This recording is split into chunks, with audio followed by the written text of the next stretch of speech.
નમસ્કાર. ચાલો આજે એક એવી સરકારી યોજનાની વાત કરીએ જે ખરેખર નાના વેપારીઓ અને જેમની પાસે બિઝનેસનો આઈડિયા છે એમના માટે એક આશાનું કિરણ બનીને આવી છે. હા, આપણે વાત કરી રહ્યા છીએ પ્રધાનમંત્રી મુદ્રા લોન યોજના વિશે. તો ચાલો શરૂઆત કરીએ. જુઓ, કોઈપણ મોટો બિઝનેસ હોય એની શરૂઆત તો એક નાના વિચારથી, એક સપનાથી જ થતી હોય છે. પણ એ સપનાને સાચું કરવા માટે એક મોટો પડકાર હંમેશા સામે આવીને ઊભો રહી જાય છે. કેટલાય લોકોના મનમાં પોતાનો વ્યવસાય શરૂ કરવાનો વિચાર આવતો હોય છે, બરાબર ને? કદાચ પોતાની એક દુકાન ખોલવી હોય, નાનું મેન્યુફેક્ચરિંગ યુનિટ નાખવું હોય કે પછી કોઈ સર્વિસ આપવાનો બિઝનેસ કરવો હોય. સાચું કહું ને, આ વિચાર આવે ને એ જ સૌથી પહેલું અને સૌથી અગત્યનું પગલું છે. પણ પછી તરત જ મગજમાં મોટો સવાલ આવે, પૈસા ક્યાંથી લાવવા? અને મોટાભાગના લોકો માટે આ જ સૌથી મોટી સમસ્યા છે. શરૂઆત માટે પૈસા ભેગા કરવા કે પછી ચાલતા બિઝનેસને મોટો કરવા માટે ફંડ મેળવવું, આ જ સૌથી મોટો પહાડ બની જાય છે. અને બસ આ જ જે પહાડ જેવી મુશ્કેલી છે ને, એને દૂર કરવા માટે સરકારે એક ખાસ યોજના લઈને આવી. નામ છે પ્રધાનમંત્રી મુદ્રા યોજના. ચાલો જરા સમજીએ કે આ યોજના આખરે છે શું અને કેવી રીતે કામ કરે છે. જુઓ, આ યોજનાનો મૂળ હેતુ એકદમ સિમ્પલ છે. એવા લોકોને મદદ કરવી જેઓ પોતાનો નાનો મોટો ધંધો શરૂ કરવા માગે છે અથવા તો જે ઓલરેડી ચાલી રહ્યો છે એને મોટો કરવા માગે છે.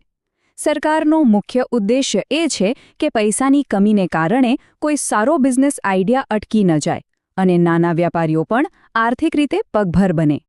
ઓકે, તો હવે જરા ડિટેલમાં જઈએ. આ યોજનામાં કેટલી લોન મળી શકે અને એની કઈ કઈ કેટેગરી છે, ચાલો એ જોઈએ. આ યોજનાની સૌથી મસ્ત વાત છે એની 4 અલગ-અલગ કેટેગરી. મતલબ બિઝનેસની જરૂરિયાત પ્રમાણે લોનની રકમ નક્કી કરવામાં આવી છે. જેમ કે શિશુ કેટેગરી એ એકદમ નવા અને નાના બિઝનેસ માટે છે. પછી આવે કિશોર અને તરુણ, જે થોડા મોટા અને વિકસતા બિઝનેસને સપોર્ટ કરે છે. અને હવે તો એનાથી પણ આગળ મોટા વિસ્તરણ માટે એક નવી તરુણ પ્લસ કેટેગરી પણ આવી ગઈ છે. આ બતાવે છે કે સરકાર બિઝનેસ ગ્રોથના દરેક સ્ટેજનું ધ્યાન રાખી રહી છે. ચાલો હવે એ વાત કરીએ કે આ લોન કોને મળી શકે અને કયા કયા કાગળિયા તૈયાર રાખવા પડે. સૌથી પહેલાં એલિજિબિલિટી, એટલે કે કોણ અરજી કરી શકે. તો આના નિયમો જાણી જોઈને એકદમ સરળ રખાયા છે. જેમ કે ભારતીય નાગરિક હોવા જોઈએ, ઉંમર 18થી 65ની વચ્ચે હોય અને સૌથી અગત્યનું, કોઈ પણ બેંકમાં ડિફોલ્ટર ના હોવા જોઈએ.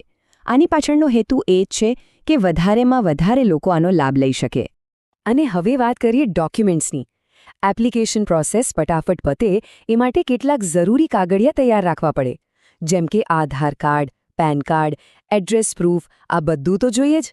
સાથે સાથે બેંકની પાસબુક, બિઝનેસની વિગતો અને જો મોટી લોન હોય તો બેંક સ્ટેટમેન્ટ પણ જોઈશે. આ બધું પહેલેથી ભેગું કરી લો તો અરજી કરવામાં બહુ સમય ના બગડે.